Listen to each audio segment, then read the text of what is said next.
In Washington, D.C. today, children with an incurable disease play lobbyists for the day, addressing the importance of funding for diabetes. Transit authorities say that roughly half of all robberies that occur on the metro system involve smartphones and tablets. Thieves take them right out of your hand. Many women come to the salon for this, a unique beauty treatment that puts these little guys to work. Police say a woman who was standing on the sidewalk this morning waiting for a bus was pushed back into this alleyway and raped. Mixed martial artist Mike Musatelli is known for laughing hard and swinging easy. The National Park Services estimates that the building will reopen in 2014, but until then the lights will go on every day at dusk and turn off at dawn. Calendar number 139, H.R. 1911, an act. Most members of Congress believe people should be able to afford this: food to feed their family. That's why Senator Robert Casey had this reaction after food stamps, also known as SNAP, was dropped from the Farm Bill. I think that was a terrible mistake, and something that I couldn't support a farm bill that didn't have a very strong nutrition title in it. Casey says the recession really took a toll on the Keystone State. I mean, we've gone many months, actually several years now, where the number of people unemployed in Pennsylvania has been above 500,000. But Pennsylvania Senator Patrick Toomey says the food stamp program deserves its own attention, especially since costs have gone up. In the last 10 years, spending on food stamps has quadrupled. Federal government, in just the last 5 years, it's doubled. And the main reason for that is because we've expanded eligibility. And he says, even with the SNAP program removed, the Farm Bill still needs reform. Some of the most egregious flaws in the Farm Bill are when taxpayers send big checks to wealthy farming interests. I don't think that makes any sense at all. Can the House and the Senate balance the needs of American farmers and those of struggling families? Right now, the two remain far apart. In Washington, I'm Amber Diaz, WTAJ News. What was that thing in the sky they followed? You think about that. This is 2013. It really is time to reform and to bring up to date, the federal role within education. Most lawmakers would agree that No Child Left Behind legislation has left students behind. For the most part, both parties agree that No Child Left Behind has the unintended consequences have not been good. The original law was meant to set high standards and goals to improve individual outcomes in education. In practice, Congressman Thompson says that has not been the case. It has consumed too much education time with testing. We've taken our teachers who are great,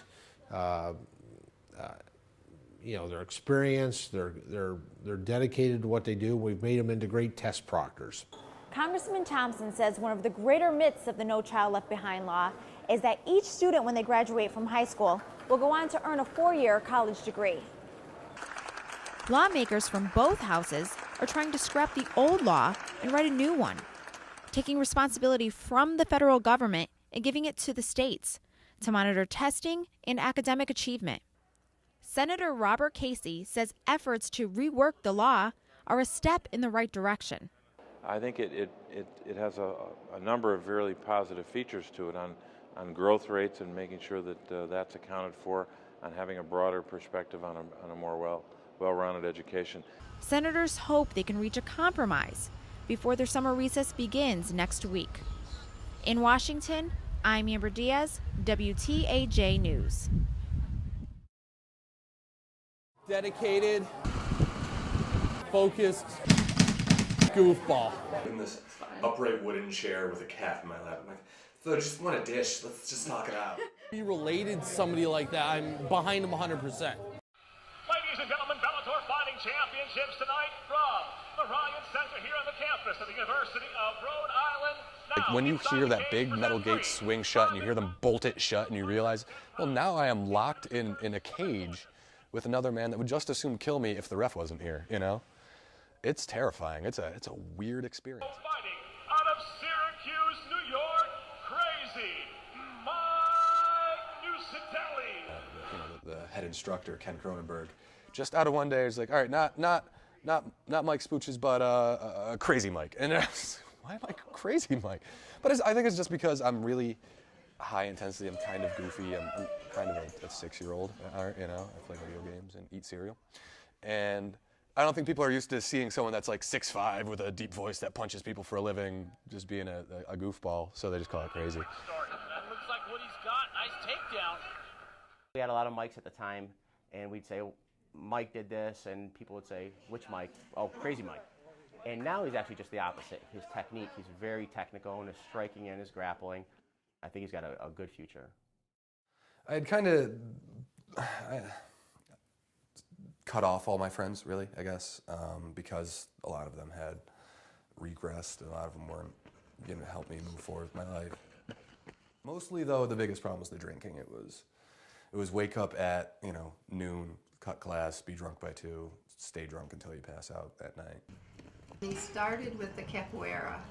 He'd come home and he would just move around the house doing capoeira moves, and they were very smooth, flowing moves, and it was really cool to see him get into that. My last 2 fights have ended via submission, meaning my opponent had to tap out or else suffer much more significant injury. Every friend that you know is going out having a beer on the weekend or having a burger, and you can't, and you give up everything, a social life, your love life, your family life, just to be in the gym. You have to want to support him. It's hard to tell someone you have to stop doing what you love to do and go do something else now. With MMA, it's the only sport really out there that you determine how far you can go. Beautiful job. Nice hit, pressure. No mistake. I didn't have a great school. I didn't have a great, collegiate pedigree. I didn't start a college wrestling program. I didn't do Taekwondo when I was 5. I just picked it up and really put myself to it and got lucky. A really bright, articulate, very soft-spoken fighter. Tried to turn up the crazy.